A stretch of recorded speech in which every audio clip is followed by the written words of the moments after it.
Good morning, everyone. Myself, Dr. Rashmi Goyal, visiting faculty in School of Open Learning, University of Delhi. This is a class for student of BCom semester 3 CBCS and subject is company law. In the last class, I have started with unit 1, that is introduction. So this unit carries 15 marks out of 75 marks. कि अगर आपका paper 75 marks का आता है, तो there are total 5 units in the subject and each unit carries almost equal marks. So this unit carries almost 15 marks if your paper is of 75 marks. अगर आपका paper 100 number का आता है तो इस यूनिट की जो वेटेज है वो 20 मार्क्स की हो जाएगी. तो एक बार मैं आपको सिलेबस दोबारा बता रही हूँ. इस यूनिट का जो सिलेबस है इसमें सबसे पहले जो हमने लास्ट क्लास में किया था that was the meaning and characteristics of the company, lifting of corporate wheel, फिर है इसके बाद एडमिनिस्ट्रेशन ऑफ कंपनी लॉ जिसमें है NCLT national company law tribunal, then NCLAT national company law appellate tribunal, फिर special codes. Then there are different types of company जिसके बारे में हम पढ़ेंगे उनके various characteristics. That is private and public company, government company, foreign company, one person company, small company, associate company, dormant company and producer company, association not for profit, illegal association. After that we will study about the formation of a company कि कोई भी company को incorporate किया जाता है, form किया जाता है तो उसमें क्या क्या प्रोसीजर्स होते हैं. Then about the promoters, their legal position, pre-incorporation contract and online registration of company. These are the various topics in the unit 1 that we need to study. And the books recommended, इसके लिए आप कौन सी books use कर सकते हैं? तो इसमें आप यूज कर सकते हैं अनिल कुमार सर की कॉर्पोरेट लॉज, टैक्समैन से ये बुक आती है, अनिल कुमार ऑथर है इसके. दूसरी बुक आप यूज कर सकते हैं company laws by Reena Chadha and S Chadha, और एक है elements of company law by Bhushan Bharat Kapoor and D Abbi Rajni. तो these are the various books that you can recommend for this subject. In the last class, I have discussed the meaning of the company. Company क्या होती है, जो मैंने आपको बताया था कि कंपनी एक आर्टिफिशियल पर्सन होती है, एक इनकॉर्पोरेटेड एसोसिएशन है जो कंपनीज एक्ट के अंदर, वो कोई भी कंपनीज एक्ट हो सकता है, आपका कंपनीज एक्ट 2013 या कंपनीज एक्ट 1956, किसी भी एक्ट के अंदर वो कंपनी इनकॉर्पोरेट हो सकती है. Company is an artificial person. Artificial इसलिए क्योंकि उसका नेचुरल बर्थ नहीं होता है. कंपनी को जो है इनकॉर्पोरेट किया जाता है bye following various rules and regulation. There are laws under which company has been created. और पर्सन इसलिए कह रहे हैं क्योंकि उसके पास वो सब राइट्स होते हैं जो एक नॉर्मल पर्सन के पास होते हैं. Every company is carrying the different rights, so that's why it is an artificial person created by law. It has a separate entity. separate entity है separate from its member. कि कोई भी company है उसमें उसके बोर्ड ऑफ डायरेक्टर्स होते हैं, managing directors होते हैं, उसके एम्प्लॉयज होते हैं. तो company is different from their members. Company की एक अपनी एग्जिस्टेंस होती है with perpetual succession. Perpetual succession मतलब हैविंग लॉन्ग लाइफ, कि इसमें जो भी इसके मेंबर्स हैं that can come that can go but the company will remain there. Company वहीं एग्जिस्ट करेगी. मेंबर्स के आने या जाने से कंपनी की एग्जिस्टेंस पे कोई भी फर्क नहीं पड़ता है. It has a common seal. Common seal का मतलब कि यहाँ पर हमने जब कंपनी को एक आर्टिफिशियल पर्सन बताया है तो मतलब company can itself enter into a contract. कोई कंपनी के साथ कोई भी कॉन्ट्रैक्ट किया जाता है तो वो कंपनी के साथ किया जाता है, उसके मेंबर्स के साथ नहीं किया जाता है. तो वहां पर उनको सिग्नेचर करने होते हैं. But because company is an artificial person है तो कंपनी कैन नॉट साइन. तो to replace that signature it has a seal, जो हम स्टैंप कहते हैं कि कंपनी के नाम की स्टैंप होती है जो वहां पर लगाई जाती है. जहां पर कॉन्ट्रैक्ट, वो किसी कॉन्ट्रैक्ट में जा रहे हैं तो कंपनी की जगह उसकी स्टैंप लगाई जाती है.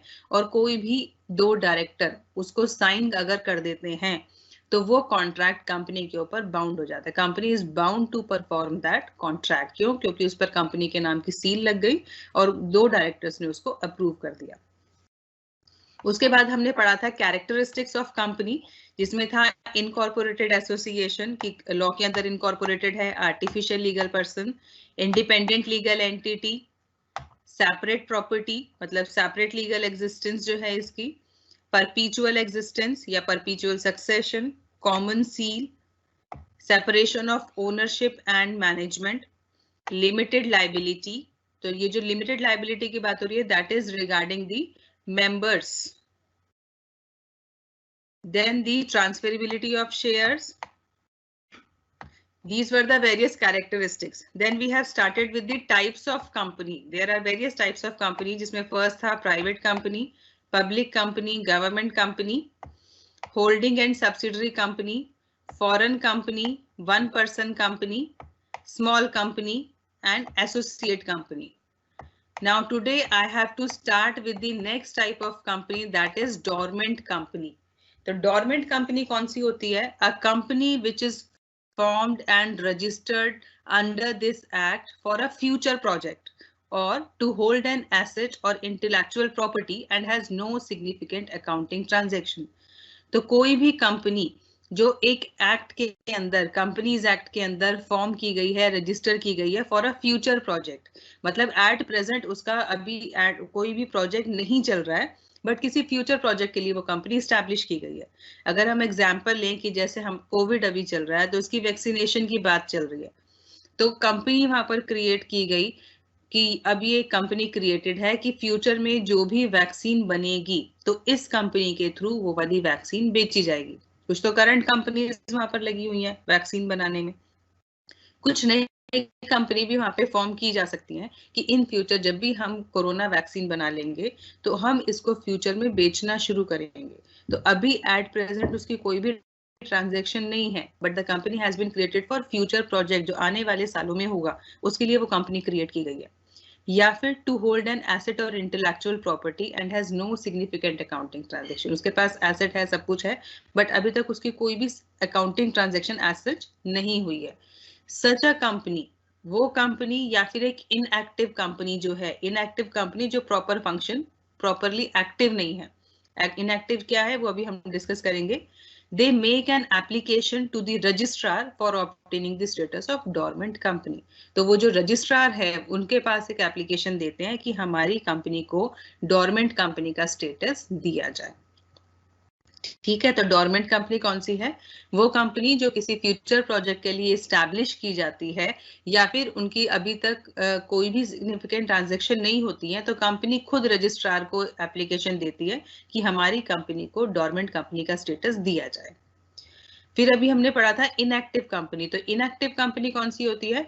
Which has not been carrying on any business or operation during the last 2 financial year, जिसने पिछले 2 सालों में कोई भी बिजनेस एक्टिविटी या कोई भी operation, business operation carry on नहीं किया, इट्स नॉट वर्किंग, तो वो हमारी इनएक्टिव कंपनी बोली जाती है। या फिर it has not made any significant accounting transaction during the last 2 financial year, कि उनका कोई भी सिग्निफिकेंट अकाउंटिंग ट्रांजैक्शन नहीं है। सिग्निफिकेंट का मतलब एक रीजनेबल अमाउंट के अकाउंटिंग ट्रांजैक्शन होने चाहिए। जो एक कंपनी है तो उसका कुछ प्रॉपर टर्नओवर होना चाहिए या ऐसे कुछ होना चाहिए, तो अगर वो ट्रांजैक्शन उसके लास्ट 2 ईयर्स में नहीं है तो वो एक इनएक्टिव कंपनी मानी जाती है। या फिर it has not filed financial statement and annual returns during the last 2 financial years, अगर उस कंपनी ने पिछले 2 सालों में प्रॉपर अपनी फाइनेंशियल स्टेटमेंट या एनुअल रिटर्न्स फाइल नहीं की हैं, क्योंकि कंपनी है तो उनको प्रॉपर अपने जो डॉक्यूमेंट्स हैं, प्रॉपर अपनी जो स्टेटमेंट्स हैं वो सबमिट करनी होती हैं, तो अगर उन्होंने वो टाइमली अपनी सबमिट नहीं की हुई है, फाइल नहीं किया हुआ है, तो उस कंपनी को इनएक्टिव कंपनी बोला जाता है। A dormant company may become an active company by submitting an application accompanied by such documents and fees as may be prescribed. तो उन्होंने अपनी मर्जी से अपनी जो भी ये तो कंपनी थी उसको अपनी मर्जी से उन्होंने डोरमेंट कंपनी का स्टेटस दिलवाया था, तो वो जब चाहे उसको एक एक्टिव कंपनी में कन्वर्ट कर सकते हैं। तो उसके लिए उनको क्या करना होता है, उन्होंने जैसे डोरमेंट के लिए एप्लीकेशन सबमिट की थी, तो उसको वापस एक्टिव कराने के लिए भी एप्लीकेशन देनी पड़ेगी और वहाँ पे कुछ उनको डॉक्यूमेंट्स देने पड़ेंगे। डॉक्यूमेंट्स क्या कि अब वो एक एक्टिव कंपनी है, उनके पास सिग्निफिकेंट फाइनेंशियल अकाउंटिंग ट्रांजैक्शन उनकी अब हो रखी है, तो उसके प्रूफ्स लगाने पड़ेंगे कि उन्होंने क्या क्या अकाउंटिंग ट्रांजैक्शन की है, वो साथ में पेपर्स लगाएंगे और जो भी फीस रिक्वायर्ड होगी, जो भी फीस उस टाइम प्रिस्क्राइब्ड होगी, वो फीस उनको साथ में सबमिट करेंगे, then the dormant company will become an active company. Now the next is association not for profit or licensed company under section 8. तो ये जो था इसका नाम पहले जैसे आपने सुना भी होगा नॉट फॉर प्रॉफिट ऑर्गेनाइजेशंस, जो आप चैप्टर में पढ़ते हो एनपीओ, तो these are those companies which are established for not making profit. These are established for charitable purpose. तो ये क्या है? Where to the satisfaction of the central government, an association is about to be formed as a limited company for promoting commerce, art, science, religion, charity or any other useful object. तो अगर कोई भी company जो हमारी central government है उसकी satisfaction के हिसाब से, जहाँ सेंट्रल गवर्नमेंट सेटिस्फाइड है कि हाँ ये वाली जो कंपनी, ये वाली जो एसोसिएशन बनी है, इसका जो पर्पस है वो ये फॉलोइंग जो हमारे डिपार्टमेंट है कि कॉमर्स, आर्ट, रिलीजन, चैरिटी, इन सबको प्रमोट करना है, इस पर्पस से ये बनाई गई है। और इसका जो पर्पस है वो प्रॉफिट बनाना नहीं है, it intends to apply its profits if any or other income in promoting its object and to prohibit the payment of any dividend to its members. तो ज्यादातर कंपनी क्या करती हैं कि उनका जो भी प्रॉफिट होता है, जो भी उनको रिजर्व रखना होता है रिजर्व रखते हैं, उसके बाद जो उनका सरप्लस प्रॉफिट होता है वो अपने जो भी उनके शेयर होल्डर्स होते हैं एज डिविडेंड डिस्ट्रीब्यूट कर देते हैं। But association not for profit क्या करती है, इनके पास जो भी प्रॉफिट्स आते हैं, प्रॉफिट्स कैसे आते हैं कि अगर ये कोई भी चैरिटी शो ऑर्गेनाइज करते हैं, कुछ भी करते हैं, उनसे जो भी इनकम होती है, then they use that income for promoting its object, कि अपने ही जो उनके बेसिक एरियाज हैं उन्हीं को प्रमोट करने के लिए उस इनकम को यूज करते हैं और उसको वो एज अ डिविडेंड डिस्ट्रीब्यूट नहीं करते हैं। तो वहां पर द सेंट्रल गवर्नमेंट में by licence direct that the association may be registered as a company with limited liability without the addition of its name of the word limited or the words private limited. तो उस case में central government जो है उनको licence provide करती है कि they can be registered as a company. उससे पहले वो सिर्फ एक एसोसिएशन होती है, ठीक है। बट अगर सरकार उससे सेटिस्फाइड है कि हाँ ये अच्छा काम कर रही है, इज प्रमोटिंग द रिलीजन, कि लाइक कोई मंदिर वंदिर है या कोई भी ऐसी ट्रस्ट है, ट्रस्ट कहीं बना देते हैं जो कई चीजों को प्रमोट कर रही होती है, उनके वेलफेयर के लिए काम कर रही होती हैं, लोगों को चैरिटी के लिए काम कर रही होती हैं, तो उस केस में उनको एज अ कंपनी रजिस्टर करने की सरकार परमिशन दे देती है। और उनके लिए क्या है कि उनकी लाइबिलिटी भी लिमिटेड रखती है और उनको अपने नाम के साथ लिमिटेड वर्ड या प्राइवेट लिमिटेड वर्ड भी जोड़ने की जरूरत नहीं होती है। जैसे हमने पढ़ा था कि अगर कोई भी प्राइवेट कंपनी है then they must add private in their names, ठीक है। But association not for profit को ऐसा कुछ भी अपने नाम के साथ ऐड करने की जरूरत नहीं है। The license may at any time be revoked by the central government, and upon revocation, the bodies shall cease to enjoy the exemption granted by this section. But अगर सरकार चाहे तो किसी भी टाइम अपना जो उन्होंने वो परमिशन दी है, लाइसेंस ग्रांट किया है, उसको कभी भी रिवोक कर सकती है, उसको कभी भी वापस ले सकती है। कि अगर कभी सरकार को ये फील होता है कि ये जो एसोसिएशन है now it is not working properly, proper काम नहीं कर रही है और इसका मोटिव अब जो है अपने लिए प्रॉफिट बनाना हो गया है, या वो और भी उसके पीछे कोई भी रीजन हो सकता है, तो सरकार जब चाहे अपना जो लाइसेंस है वो उससे वापस ले सकती है। और जैसे ही उसका लाइसेंस वापस लिया जाएगा तो वहां पर that cease to enjoy the exemption, तो सेक्शन 8 के अंदर उसको जो भी एग्जेम्पशन मिल रही थी कंपनी को, वो सारी एग्जेम्पशन उसको मिलनी बंद हो जाएंगी at the time when the central government revoke that license. These associations are not required to have a minimum paid up capital as required for companies. तो बाकी कंपनीज जो थी उनकी कुछ मिनिमम पेड अप कैपिटल होती है कि हर एक कंपनी को मिनिमम इतना पैसा इन्वेस्ट करना पड़ेगा, इतनी कैपिटल दिखानी पड़ेगी, तभी वो एज अ कंपनी रजिस्टर होगी. बट जो एसोसिएशन नॉट फॉर प्रॉफिट है उनके लिए कोई भी मिनिमम पेड अप कैपिटल की रिक्वायरमेंट नहीं है. वो जितने मर्जी अमाउंट के साथ चाहें उतने अमाउंट के साथ अपनी कंपनी को रजिस्टर करा सकते हैं. This is association not for profit. Now next is illegal association under section 464. Section में आपको दोबारा बता रही हूँ, अगर आप सेक्शन लिखें तो ये बहुत अच्छी बात है, बट आपको गलत नहीं लिखना है, ठीक है, क्योंकि लिखने के आपको एक्स्ट्रा मार्क्स नहीं मिलेंगे. बट अगर आप नहीं लिखोगे, अगर आप गलत लिखोगे तो मार्क्स डिडक्ट जरूर हो जाएंगे. लिखने पे एक्स्ट्रा मार्क्स नहीं मिलेंगे, ना लिखने पे मार्क्स कटेंगे भी नहीं, बट गलत लिखने पे मार्क्स कटेंगे. तो इफ यू आर श्योर कि आपने सेक्शन सही से याद किया है तभी आप सेक्शन लिखिए, नहीं तो आप सेक्शन मत लिखना. Now illegal association. An association will be termed as an illegal association when association consists of more than 50 members. तो कोई भी एसोसिएशन को इलीगल एसोसिएशन कब बोला जा रहा है? अगर उसमें जो मेंबर्स की लिमिट है वो 50 से ज्यादा हो जाती है, या फिर the association is formed for carrying on any business with the objective of earning of profit. तो अगर उसका मेन ऑब्जेक्टिव जो है वो सिर्फ प्रॉफिट अर्न करना है, and the company is not, the association is not registered as a company under the Companies Act or not formed according to provision of some Indian law. और अगर वो association companies act के अंदर register नहीं है तो उसको हम इलीगल एसोसिएशन बोलते हैं. क्यों? क्योंकि वहां पर जो लिमिट है, अगर हम कंपनीज एक्ट के अंदर रजिस्टर नहीं कराते हैं तो वो एक कंपनी नहीं मानी जाएगी. और अगर पार्टनरशिप की बात करें तो उसमें भी लिमिट होती है कि हम कहें कि this is a partnership association, तो उसमें भी लिमिट होती है मेंबर्स की. If it is exceeding that limit then it will become an illegal association. The provisions of illegal association are not applicable to.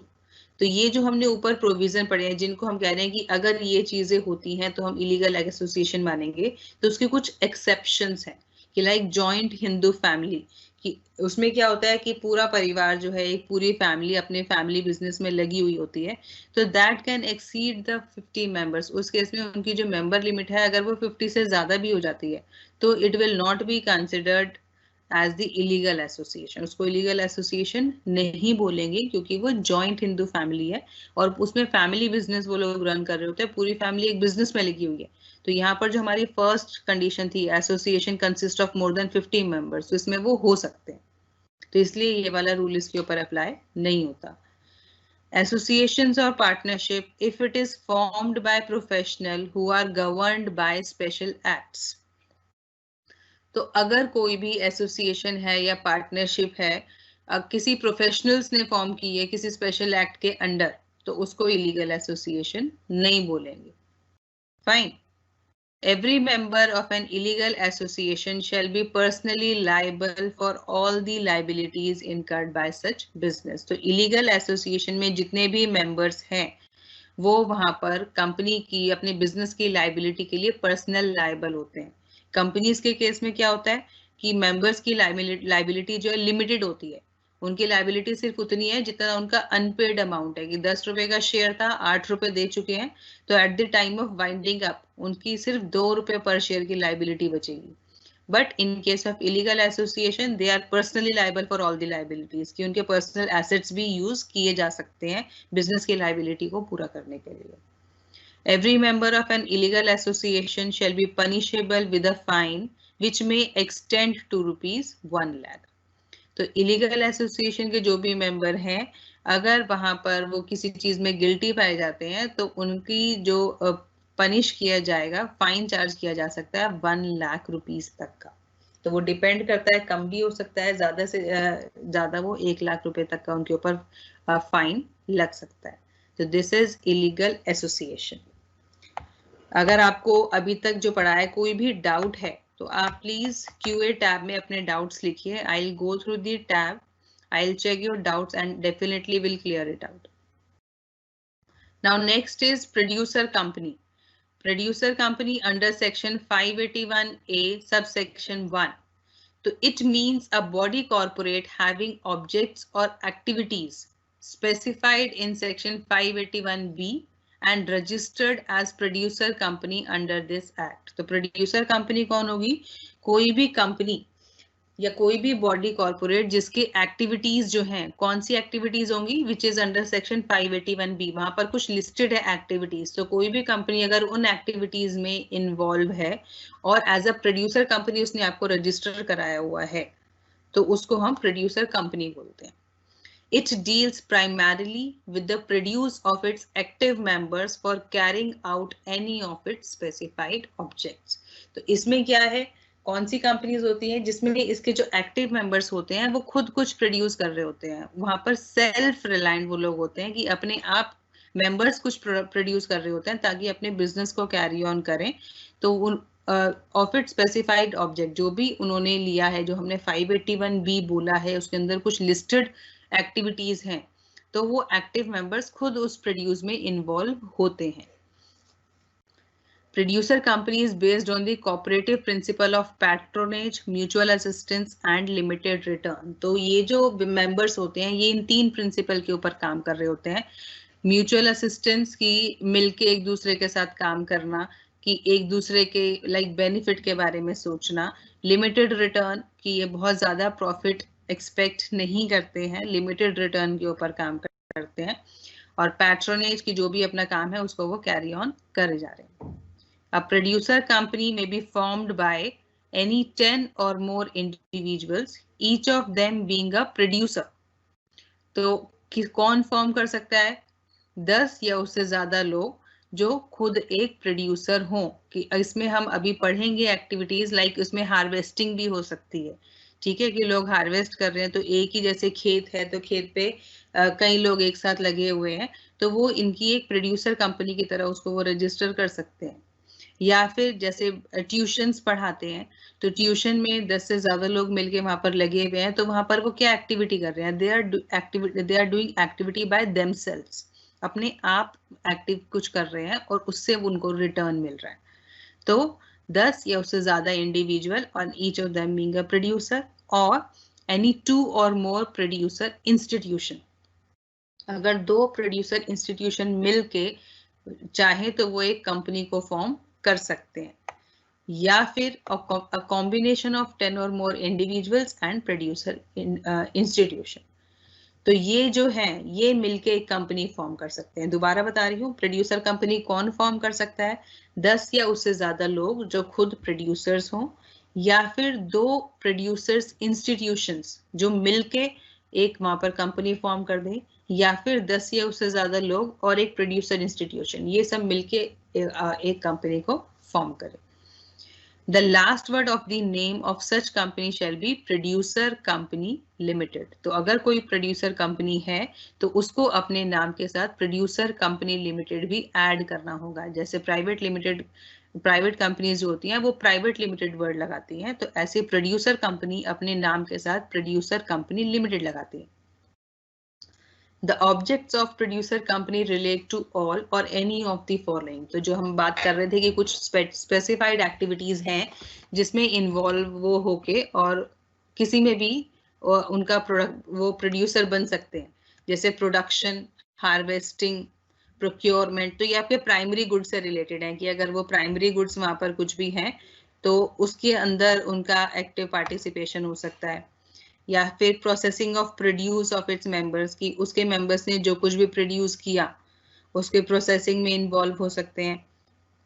Manufacture, cell और supply of machinery, equipments, तो ये कुछ एक्टिविटीज हैं जो वो लोग कर सकते हैं। तो ये सेल्फ डूइंग एक्टिविटीज हैं। Providing education on mutual assistance principle to its members and others, जो हमने अभी बताया था। Rendering technical services, consultancy services, तो ये सारे वो काम है जो इंडिविजुअल्स खुद करते हैं, वहां पे वो मेंबर खुद इस काम में इन्वॉल्व होते हैं। Insurance of producers or their primary produce, promoting techniques of mutuality and mutual assistance. तो these are the various activities या ऑब्जेक्ट्स जिनको हम बोले that comes under producer company. की कोई भी प्रोड्यूसर कंपनी इनमें से किसी भी एक्टिविटी को एज एन ऑब्जेक्ट लेके अपना कंपनी फॉर्म कर सकती है. These are the various types of company or various kinds of company. I hope everything is clear till now. If you have any doubt, please ask in QA tab. Now, after the kinds of companies, the next topic is formation of company. तो there are two principal stages in formation of company. तो जब भी company को form किया जाता है तो उसमें उसकी प्राइमरीली 2 स्टेजेस होती हैं जिनको उस पे जाना होता है. पहला होता है प्रमोशन और दूसरा है इनकॉर्पोरेशन. तो प्रमोशन क्या होता है? Conceiving an idea of forming a company to do a business and working on that idea by promoter. तो सबसे पहले होता है प्रमोशन. प्रमोशन का मतलब कि सबसे पहले एक आइडिया दिमाग में आता है कि हमें किस चीज के ऊपर कंपनी ये इस्टेब्लिश करनी है. कि लाइक कोई है कि वो सोच रहा है कि हमारे यहाँ पे इस चीज की कमी है, then I should start off this. तो वो एक आइडिया वहाँ पे जन्म लेता है. तो सबसे पहले एक आइडिया का आना कि हमें इस तरीके की कंपनी चाहिए. जैसे अगर हम बात करें रिलायंस ग्रुप की, तो उसका क्या था, उसका आइडिया किसने कंसीव किया था? अंबानी फैमिली ने. ठीक है, अंबानी फैमिली ने उसका आइडिया कंसीव किया था. तो सबसे पहले एक आइडिया आता है दिमाग में कि ये वाली एक प्रॉब्लम चल रही है, इसको दूर करने के लिए हमें कुछ करना है. Then working on that idea by promoter. तो फिर उस आइडिया के ऊपर काम करना कि हम कैसे वो उसको इम्प्लीमेंट कर सकते हैं, उससे कैसे हम एक कंपनी को इस्टेब्लिश कर सकते हैं. तो this all thing is done by the promoter. तो ये जो प्रमोशन का काम होता है, आइडिया कंसीव करना, उसके ऊपर फिर एक बिजनेस एस्टैब्लिश करना, तो ये सारा काम एक प्रमोटर करता है. Second stage is incorporation. तो जब एक आइडिया दिमाग में आ गया कि एक कंपनी बनानी है, तो फिर होता है उसको इनकॉर्पोरेट करना. इनकॉर्पोरेट करना मतलब उसको एग्जिस्टेंस में लाना है, एक कंपनी खड़ी करना, उसको हम इनकॉर्पोरेशन कहते हैं. तो incorporation brings a company into existence as a separate corporate entity. This is one of the feature of the company. कोई भी कंपनी एग्जिस्टेंस में आएगी तो वो एक सेपरेट कॉर्पोरेट एंटिटी की तरह आएगी. A company may be formed for any lawful purpose by specified number of persons as public, private, or one-person company by subscribing their names to a memorandum and complying with the requirements of this act in respect of registration. तो incorporation का मतलब कि उस company को form करना for any lawful purpose जिसमें specified number of members हैं. Specified number of members के साथ कंपनी शुरू की जा सकती है. जैसे प्राइवेट कंपनी की बात करें तो द मिनिमम रिक्वायरमेंट इज 2, कि 2 लोगों के साथ एक प्राइवेट कंपनी शुरू की जा सकती है. या पब्लिक कंपनी की बात करें तो अगर वो 7 लोग इकट्ठा हो जाते हैं तो 7 लोग मिलकर एक कंपनी को इनकॉर्पोरेट कर सकते हैं. या 1 पर्सन कंपनी, उसमें तो एक सिंगल मेंबर चाहिए, that person only can incorporate a company. ठीक है, तो उसमें स्पेसिफाइड नंबर्स कि इतने नंबर्स के साथ भी, इतने मेंबर्स के साथ भी कंपनी को वो इनकॉर्पोरेट कर सकते हैं बाय सब्सक्राइबिंग देयर नेम. तो जो भी वो लोग इनकॉर्पोरेट कर रहे हैं वो अपना नाम मेमोरेंडम ऑफ एसोसिएशन होता है. मेमोरेंडम ऑफ एसोसिएशन में अपना नाम वो सब्सक्राइब कराते हैं और जो भी रिक्वायरमेंट्स होते हैं रजिस्ट्रेशन की, उनको सबको वो फुलफिल करते हैं. तो उनकी एक कंपनी जो है वो इनकॉर्पोरेट हो जाती है. ठीक है, तो उसके लिए पहले कुछ मिनिमम मेंबर्स होने चाहिए जो कंपनी शुरू करें as per given by the law. उसके हिसाब से अपना नाम मेमोरेंडम में छपवा के और फिर सारी रजिस्ट्रेशन की फॉर्मेलिटीज पूरी करके they can incorporate a company. तो this is formation of company. 2 stages हैं. प्रमोशन, जहां पर आइडिया एक किसी के दिमाग में जन्म लेता है कि हमें इस चीज के ऊपर एक कंपनी को बनाना है, और जब वो एक उस पर सोच लेता है, उस आइडिया के ऊपर काम कर लेता है कि उसको क्या क्या कैसे कैसे करना है, तब फिर नेक्स्ट स्टेप होता है उसका इनकॉर्पोरेशन का, उस कंपनी को एग्जिस्टेंस में लाना. Now next topic is promoter. तो प्रमोटर कौन होता है? प्रमोटर इज बेसिकली जिसका द मेन पर्सन, जहां पर आइडिया जन्म लेता है, जहां से वो हमारी कंपनी का जो पार्ट है वो शुरू होता है. He is a person who conceives the idea of starting a business, plans the formation of company and actually brings it into existence. So he is the father of the company, we can say, क्योंकि यहीं से एक company को या business को start करने का idea आया, फिर उसके कैसे फॉर्म करना है, फॉर्मेशन ऑफ कंपनी, उसके बारे में पूरी प्लानिंग की, और फिर एक्चुअली उसको एग्जिस्टेंस में लाना, मतलब कि सारी फॉर्मेलिटीज पूरी करना कि जो भी लीगल रिक्वायरमेंट्स हैं वो सब फुलफिल करके कंपनी को एस्टैब्लिश करना, ये सारा काम प्रमोटर करता है। Palmer has given a detailed definition of promoter which also describes various functions of promoter. तो ये जो promoter है इसके जो Palmer है उसने अपनी definition में ये बताया है कि कोई भी promoter के क्या-क्या basic functions होते हैं। तो according to Palmer, a promoter is a person who originates a scheme for the formation of the company. तो promoter वो person है जो फॉर्मेशन ऑफ कंपनी का ओरिजिनेशन बेसिकली वहीं से उसी के पास से निकल के आता है। Has the memorandum and articles prepared, promoter ही जो है memorandum of association and article of association को प्रिपेयर करता है। ये memorandum and article of association आपका भी डिटेल में भी आएगा आगे। आर्टिकल ऑफ एसोसिएशन इनके जो है बेसिकली इंटरनल अफेयर्स होते हैं कि इंटरनली वो अपनी कंपनी के जो भी रूल्स एंड रेगुलेशंस हैं फॉलो करेंगे, क्या करना होगा, वो सारा वो आर्टिकल्स में प्रोवाइड करते हैं। और मेमोरेंडम जो होता है वो आपका पब्लिक डॉक्यूमेंट होता है, तो उसको जो प्रिपेयर करता है वो प्रमोटर प्रिपेयर करता है। एग्जीक्यूटेड एंड रजिस्टर्ड, एग्जीक्यूट करता है अपने आइडिया को, कंपनी को रजिस्टर कराता है। And finds the first directors को फाइंड करता है। Settles the terms of preliminary contract and prospectus and make arrangements for advertising and circulating the prospectus and placing the capital.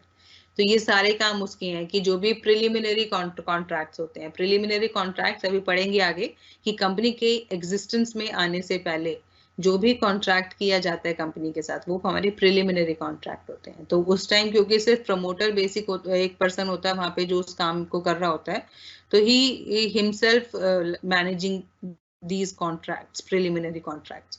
तो prospectus को देखना, preliminary contracts को देखना और उसके लिए advertising करना, तो ये सारा काम जो है ये promoter का होता है। तो ये these are the various functions of promoter as well. According to section 2 subsection 69 of Companies Act 2013, the term who is the promoter? Basically promoter is a person who has been named as such in a prospectus or is identified by the company in the annual return referred to it in section 92. तो companies act 2013 के इस section में promoter को promoter किसको बताया कि जिसका नाम प्रोस्पेक्टस में भी आता है कि इज अ प्रमोटर, और कंपनी की है तो उसमें सेक्शन 92 के अंदर भी प्रमोटर का नाम जो भी मेंशन होता है वो हमारा प्रमोटर होता है। Who has the control over the affairs of the company directly or indirectly, whether as a shareholder, director or otherwise. तो और प्रमोटर कौन है? जो भी कंपनीज के अफेयर को कंट्रोल करता है कि जो भी उसका कामकाज बेसिकली ओवरऑल लुक आफ्टर कर रहा है वो डायरेक्टली भी कर सकता है या इनडायरेक्टली भी कर सकता है। ठीक है, वो एज अ शेयर होल्डर की प्रमोटर तो है पर अपने शेयर्स भी अगर कंपनी में खरीद लेता है तो वो शेयर होल्डर बन जाता है या डायरेक्टर बन जाता है, या एज अ प्रमोटर भी he can control the affairs of the company. Next is in accordance with whose advice, directions and instruction the board of directors of the company is accustomed to act. जिसकी directions, instructions या जिसकी advice पे board of directors अपना काम करते हैं, अपने actions, decisions लेते हैं, वो हमारा प्रमोटर होता है। This shall, however, not apply to a person who is merely in professional capacity. But अगर किसी को professionally hire किया हुआ है कि लाइक कोई advisor कंपनी में अपॉइंट किया हुआ है जिसकी सलाह से बोर्ड ऑफ डायरेक्टर अपने डिसीजंस लेते हैं, कुछ भी आगे डिसाइड करते हैं, तो वो प्रमोटर हमारा नहीं माना जाता। ठीक है, तो अगर कोई भी पर्सन अलग से हायर करके रखा गया इस सब काम के लिए तो वो प्रमोटर नहीं होगा। प्रमोटर कौन होगा? जो ये सारी चीजें जो सारी हमें पॉइंट्स बताए हैं वो जो फुलफिल कर रहा होगा कि जिसका नाम प्रोस्पेक्टस में भी आ रहा है, एनुअल रिटर्न में भी उसका नाम जा रहा है, कंपनी के अफेयर्स को वो डायरेक्टली या इनडायरेक्टली कंट्रोल कर रहा है, बोर्ड ऑफ डायरेक्टर्स को भी अपने इंस्ट्रक्शंस वो दे रहा है, तो वो प्रमोटर होता है। That is called promoter. Now what is the legal position of the promoter? जो प्रमोटर इतना काम कर रहा है उसकी लीगल पोजीशन क्या होती है? A promoter can neither be termed as an agent nor as a trustee of a company which he has not brought into existence. तो जो भी कंपनी अभी तक जो एग्जिस्टेंस में आई नहीं है, ठीक है, क्योंकि प्रमोटर क्या काम कर रहा है, कंपनी को एग्जिस्टेंस में लाने का ही काम कर रहा है। तो अगर कंपनी जब तक एग्जिस्टेंस में नहीं आती है तो उसको जब तक कंपनी का एजेंट या कंपनी का ट्रस्टी नहीं बोला जा सकता। Promoters have wide powers relating to the formation of company. तो कंपनी के फॉर्मेशन के रिगार्डिंग जो प्रमोटर होता है उसके पास बहुत सारी पावर्स होती हैं, जो हमने ऊपर अभी फंक्शंस भी पढ़े थे कि सारे memorandum of association, article of association, prospectus, everything is made by the promoter, सब कुछ यही बना रहा होता है, तो it has wide powers. Next is law has put the relationship of promoter with the company as that of fiduciary nature. तो जो लॉ है उसने प्रमोटर और जो कंपनी प्रमोटर का कंपनी के साथ जो रिलेशनशिप बताया है वो फिड्यूसरी नेचर का बताया है, जिसका क्या मतलब होता है, अटमोस्ट फेथ एंड कॉन्फिडेंस। ठीक है, कि उसके ऊपर पूरा ट्रस्ट करके चला जाता है कि ही will be working in the welfare of the company, ये मान के चला जाता है, जो कहते हैं अंधविश्वास। तो उसके ऊपर पूरा विश्वास किया जाता है कि ये कंपनी के लिए पॉजिटिव वे में काम करता है। तो ये लॉ एक रिलेशनशिप उसके ऊपर पुट कर देता है प्रमोटर के ऊपर। The fiduciary relationship imposes the following obligation on the promoter. तो क्योंकि वहां पर लॉ ने एक उसके ऊपर रिलेशनशिप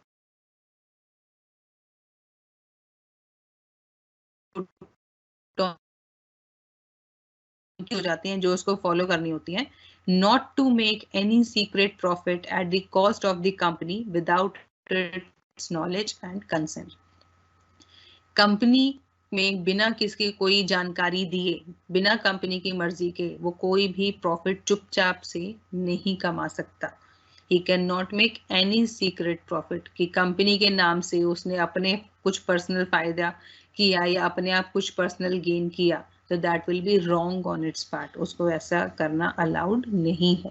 तो वो ऐसा प्रॉफिट उसको नहीं बनाना चाहिए। अगर ऐसा कुछ वो कर रहा है then he should inform in the company, उसको कंपनी में ये चीज डिस्क्लोज करनी पड़ेगी। Secondly, disclose fully all material facts relating to the formation of the company to an independent and competent board of directors. मतलब जो भी मटेरियल फैक्ट्स है, मटेरियल फैक्ट्स मतलब जो भी रेलिवेंट इंफॉर्मेशन या जो भी इंपॉर्टेंट इंफॉर्मेशन है regarding the formation of company, company से रिलेटेड, कंपनी की फॉर्मेशन से रिलेटेड जो भी रेलिवेंट और इंपॉर्टेंट इंफॉर्मेशन है वो सारी बोर्ड ऑफ डायरेक्टर्स जो हैं उनको उसको डिस्क्लोज करना पड़ेगा। He can not hide any important information from the board of directors, उनसे कोई भी इंपॉर्टेंट या जरूरी जानकारी प्रमोटर नहीं छुपा सकता, बोर्ड ऑफ डायरेक्टर को उसको सब बताना होगा। Now next is the liability of promoter arises in the following cases. किस केस में प्रमोटर की लाइबिलिटी अराइज हो जाती है? First is non disclosure of secret profit. जो हमने ऊपर बोला इसकी ड्यूटी है कि इसको सीक्रेट प्रॉफिट नहीं बनाना है, बट अगर इसने कोई भी सीक्रेट प्रॉफिट बनाया है बिना कंपनी की जानकारी के तो उस केस में प्रमोटर की लाइबिलिटी अराइज हो जाती है। Second, non adoption of preliminary contract. तो प्रीलिमिनरी कॉन्ट्रैक्ट जो होते हैं, जो आपको बताया था, कंपनी की फॉर्मेशन से पहले, कंपनी के एग्जिस्टेंस से आने से पहले जो भी कॉन्ट्रैक्ट में प्रमोटर एंटर होता है तो वो हमारे प्रीलिमिनरी कॉन्ट्रैक्ट होते हैं। तो अगर कंपनी अपनी एग्जिस्टेंस में आने के बाद उन कॉन्ट्रैक्ट को अडॉप्ट नहीं करती है, वो मना कर देती है कि मेरे इन कॉन्ट्रैक्ट से कोई लेना देना नहीं है, तो उस केस में उन कॉन्ट्रैक्ट के लिए प्रमोटर पर्सनली लायबल होता है।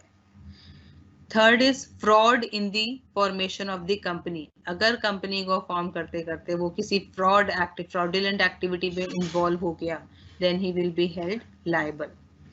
Omission in the prospectus. Omission मतलब कुछ भूल जाना, कि वो प्रोस्पेक्टस में कुछ इंफॉर्मेशन थी जो उसको लिखनी चाहिए थी, उसने नहीं लिखी, जिससे लोगों को कुछ नुकसान हुआ या कुछ भी ऐसा होता है, तो उस केस में प्रमोटर की लायबिलिटी अराइज होती है। या फिर miss representation in the prospectus.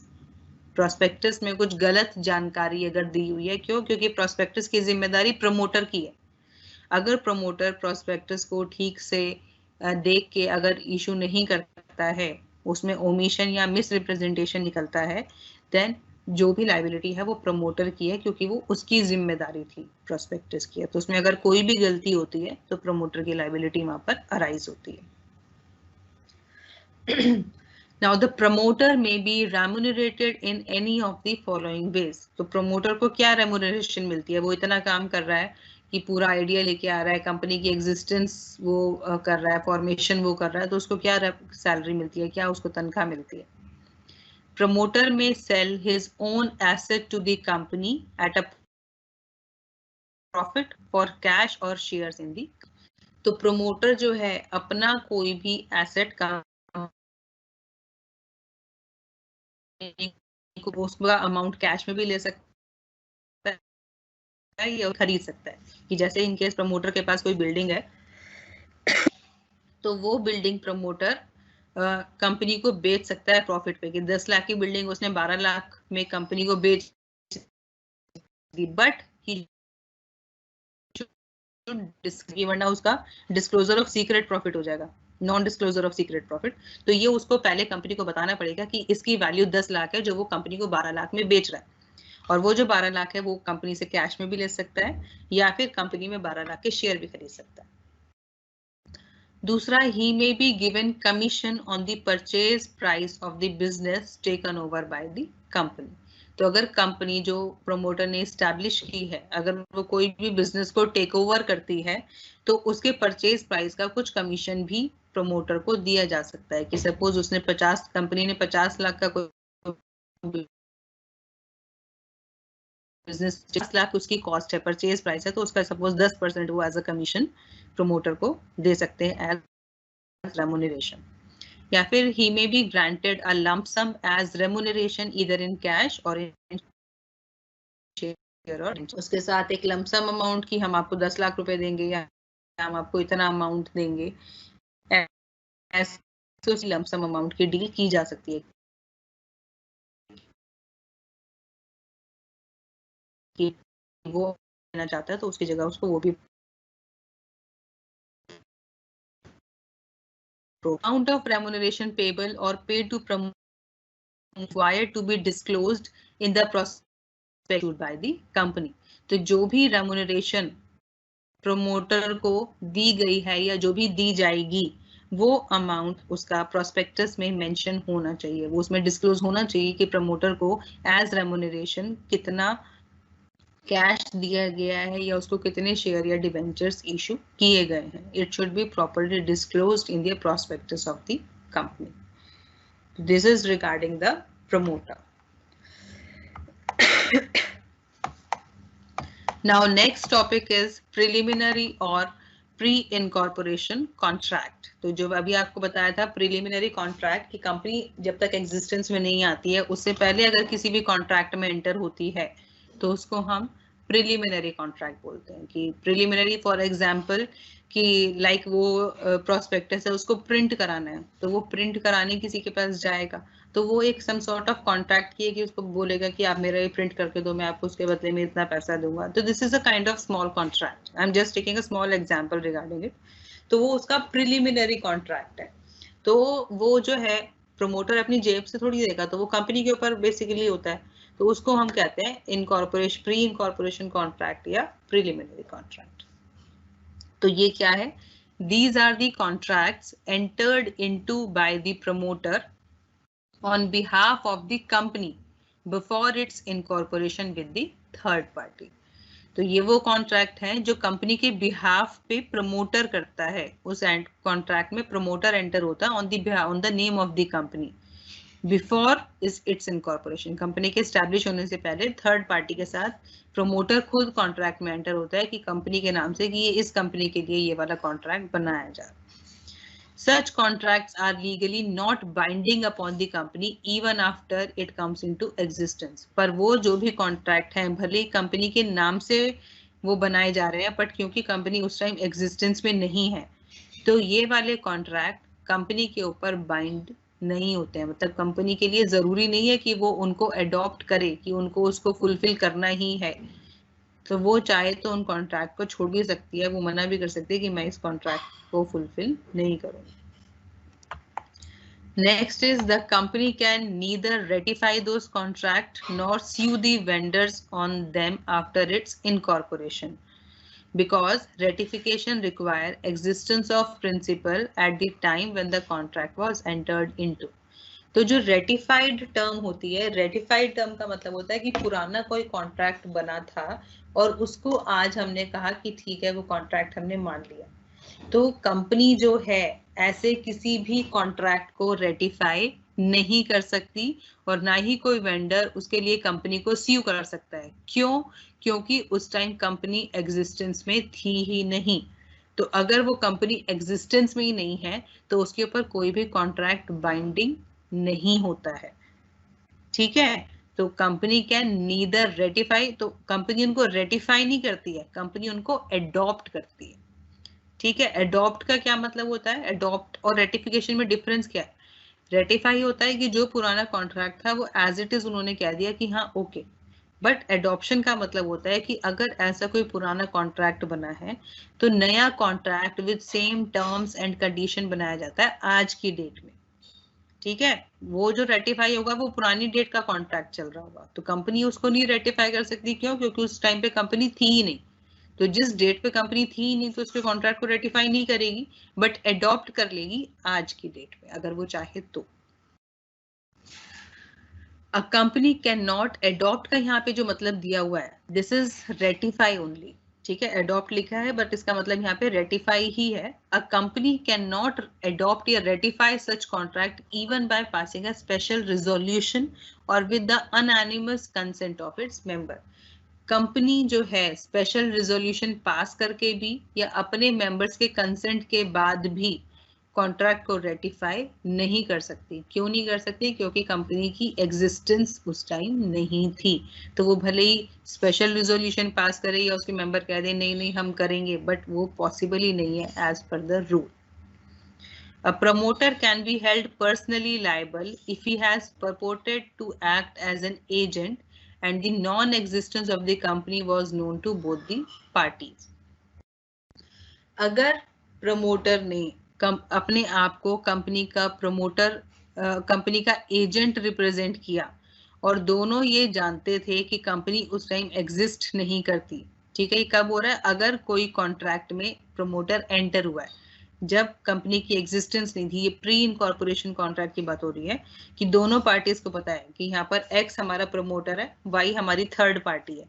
तो एक्स और वाई दोनों को पता है कि इस टाइम कंपनी एग्जिस्ट नहीं करती और जो प्रमोटर है एक्स वो अपने आप को कंपनी का एजेंट वहां पर बता देता है कि मैं एज अ एजेंट काम कर रहा हूँ। तो उस केस में प्रमोटर की जो लाइबिलिटी है वो ही will be held personally liable, कि अगर वहां पर उसका कोई भी लाइबिलिटी होगी तो प्रमोटर अपने पास से उस लाइबिलिटी को पे ऑफ करेगा। अगर दोनों पार्टीज जानती थी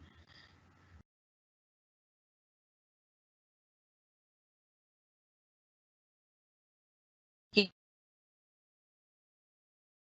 contracting cannot be held personally liable, but अगर इस वाले पे, बट अगर जो प्रमोटर है वो उसमें ये दिखा देता है कि कंपनी खुद इस कॉन्ट्रैक्ट में एंटर हो रही है, तो उस केस में प्रमोटर पर्सनली लायबल नहीं होगा।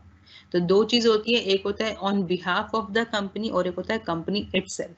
तो अगर on behalf of the company है तब तो प्रमोटर पर्सनली लायबल है, बट अगर किसी कॉन्ट्रैक्ट में कंपनी इटसेल्फ अगर वो कहता है कि वो इस कॉन्ट्रैक्ट में एंटर हो रही है तो उस केस में प्रमोटर की लायबिलिटी अराइज नहीं होती है। In case of personal liability, the promoters will continue to be liable until the company adopts the contract. तो पर्सनल लाइबिलिटी का क्या है कि जो हमारे प्री इनकॉर्पोरेशन कॉन्ट्रैक्ट हैं, जब तक कंपनी उन कॉन्ट्रैक्ट्स को अडॉप्ट नहीं करती तब तक प्रमोटर ही उसके लिए लायबल रहेगा। वो प्रमोटर की ही लाइबिलिटी रहेगी, वो वाले कॉन्ट्रैक्ट कंपनी की लाइबिलिटी नहीं बनेंगे। कब तक नहीं बनेंगे? जब तक कंपनी उन कॉन्ट्रैक्ट्स को अडॉप्ट नहीं करती। बट अगर कंपनी ने उन कॉन्ट्रैक्ट को अडॉप्ट कर लिया तो वो वहां पर उसकी लाइबिलिटी जो है, प्रमोटर की लाइबिलिटी खत्म हो जाएगी। Now next is in order to avoid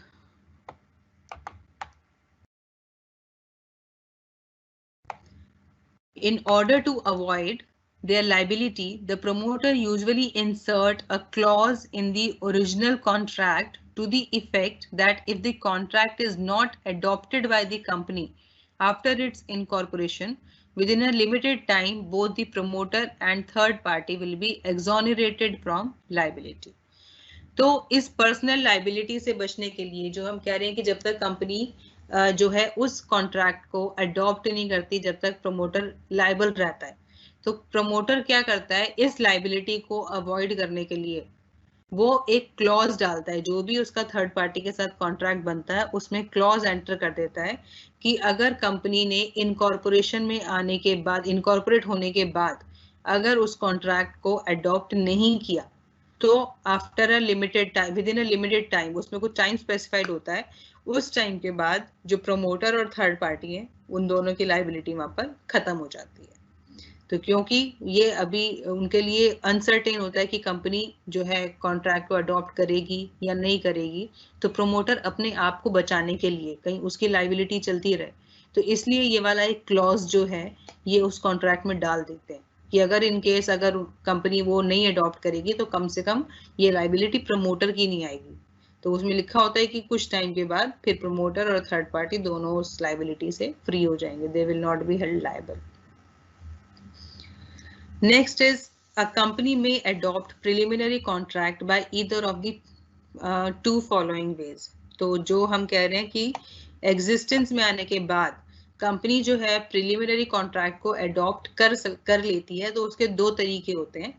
The company may adopt these contracts by entering into new contract with the third party on the same terms as were embodied in the original contract.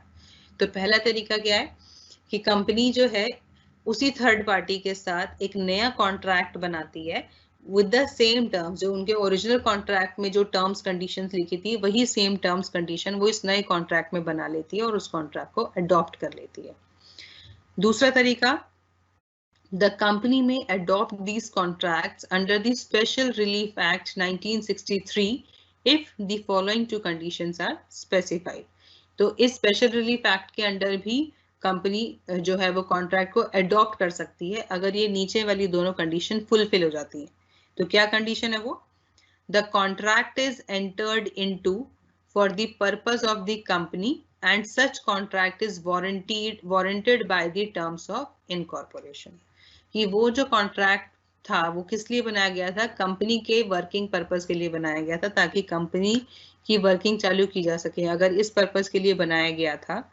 दूसरी condition, the company accepts the contract after its incorporation and communicates such acceptance to other party of the contract. तो इस case में अगर वो वहां पर company की working conditions के लिए, वर्किंग पर्पस के लिए वो कॉन्ट्रैक्ट बनाया गया था, तो उस केस में कंपनी उस कॉन्ट्रैक्ट को एक्सेप्ट कर लेती है अपनी इनकॉर्पोरेशन के बाद, और जो थर्ड पार्टी है उसको कम्युनिकेट कर देती है कि the company has accepted that contract. तो उस केस में प्रोमोटर की लायबिलिटी वहीं पर खत्म हो जाती है। तो this is regarding the preliminary contract. तो आपके जो भी डाउट्स हैं, please ask your doubts in the QA tab. I'll definitely answer it.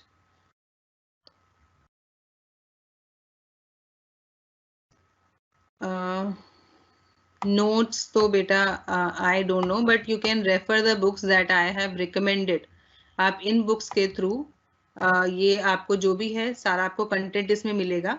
Addition की भी आप, अगर आप लेटेस्ट एडिशन की आप बुक लेते हैं then it's very good, but अगर आपको नहीं मिल पाती है या आप नहीं ले रहे हैं तो आप 1-2 साल पुरानी बुक भी इसके लिए यूज कर सकते हैं। इसमें कोई भी इशू नहीं है, बहुत ज्यादा चेंज नहीं आया।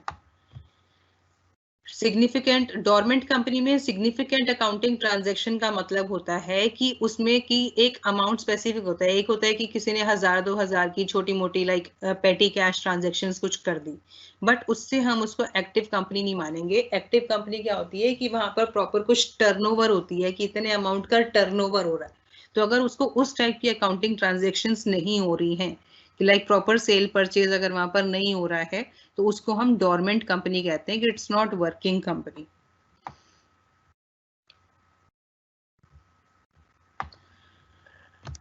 इलीगल कंपनी को रजिस्टर करने के लिए ये आपका भी आएगा डिटेल में, जो हमारा रजिस्ट्रेशन करने के लिए उनकी कुछ रिक्वायरमेंट्स होती हैं कि मेमोरेंडम होना चाहिए, आर्टिकल ऑफ एसोसिएशन होना चाहिए. तो there are few points that we will discuss in the next chapters. ये आपको आएगा डिटेल में कि कंपनी को रजिस्टर करने के लिए क्या क्या जरूरत होती है, क्या क्या स्टेप्स फॉलो करने पड़ते हैं. इलीगल एसोसिएशन मैंने बताया था कि अगर मेंबर्स की लिमिट जो है वो 50 मेंबर्स एक्सीड कर जाए, कोई भी एसोसिएशन अगर उसकी लिमिट 50 मेंबर्स से एक्सीड कर जाती है या वो किसी भी एक्ट के अंदर रजिस्टर नहीं है, तो उसको हम इलीगल एसोसिएशन कहते हैं. क्यों? क्योंकि अगर एक कंपनी है then it should be registered under any of the act, companies act 2013 या कंपनीज एक्ट 1956. बट अगर वो एक अनरजिस्टर्ड कंपनी है, प्रॉफिट कमाने के पर्पज से काम कर रही है और उसकी मेंबर्स लिमिट 50 से एक्सीड कर जाती है. 50 हम क्यों ले रहे हैं? क्योंकि एसोसिएशन होती है उसमें मेंबर्स की लिमिट 50 है, तो अगर वो 50 एक्सीड कर गए तो वो पार्टनरशिप एसोसिएशन नहीं रही और उसने अपने आप को रजिस्टर भी नहीं कराया हुआ, तो वो एक कंपनी भी हम उसको नहीं बोल सकते. तो this will come under the illegal association. Book में दोबारा आपको बता कि अनिल कुमार सर की बुक आती है, वो आप इसमें वो आप इसके लिए यूज कर सकते हो. That is the good book and it is covering whole syllabus.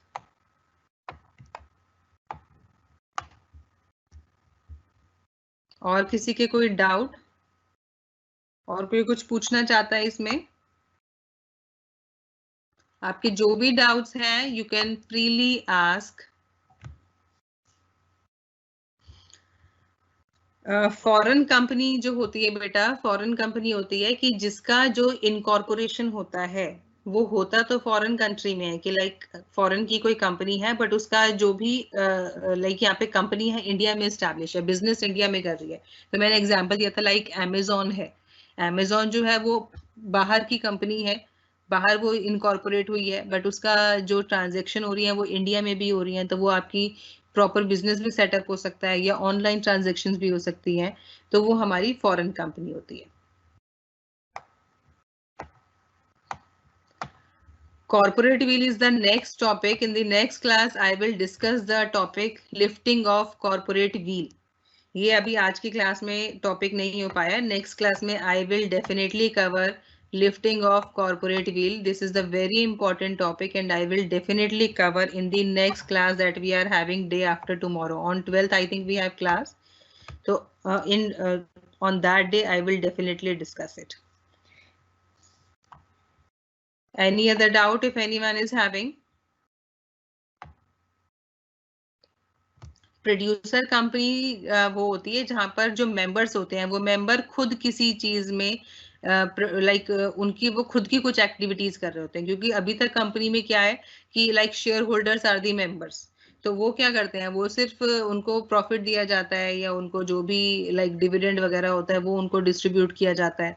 But producer company में जो भी मेंबर्स होते हैं they are actively involve in that activities की, जो हमने एक्टिविटीज पढ़ी थी कि लाइक हार्वेस्टिंग, प्रोडक्शन या फिर मैन्युफैक्चर, तो उसमें वो जो मेंबर्स होते हैं वो खुद उस काम में इन्वॉल्व होते हैं, खुद लगे हुए होते हैं और उनका पर्पस जो होता है लिमिटेड रिटर्न होता है, वो एक म्यूचुअल असिस्टेंस पे काम कर रहे होते हैं. तो वो हमारी प्रोड्यूसर कंपनी होती है जहां पर मेंबर खुद किसी प्रोड्यूस करने में किसी एक्टिविटी में लगे हुए हैं, कि लाइक ट्यूशंस पढ़ा रहे हैं तो वो मेंबर खुद वहां पे पढ़ा रहे हैं, एक एसोसिएशन बनाई है और वो एसोसिएशन के लोग खुद वहां पर पढ़ा रहे हैं, तो वो हमारी प्रोड्यूसर कंपनी होती है.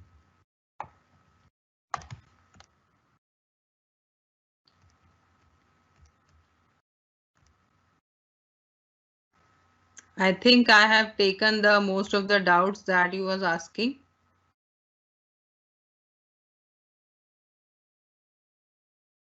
प्रमोटर का जो रोल है वो बेसिक रोल प्रमोटर का ही है, क्योंकि जो कंपनी जन्म लेती है वो प्रमोटर के दिमाग में जन्म लेती है सबसे पहले, क्योंकि प्रमोटर वही पर्सन है जो सबसे पहले उसके दिमाग में आइडिया आता है कि हमें किस चीज के ऊपर एक कंपनी बनानी है, मतलब वो कंपनी क्या काम करेगी.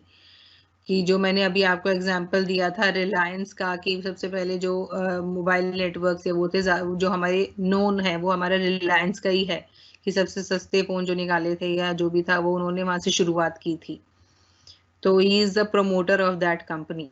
वहां से वो आइडिया का जन्म हुआ, फिर उन्होंने उसका कंपनी एस्टैब्लिश की, फिर वो आज वो इतना ग्रो कर रही है।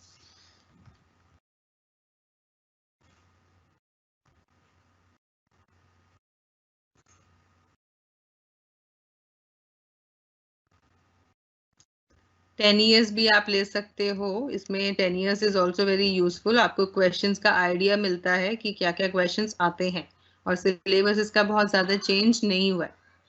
फाइन।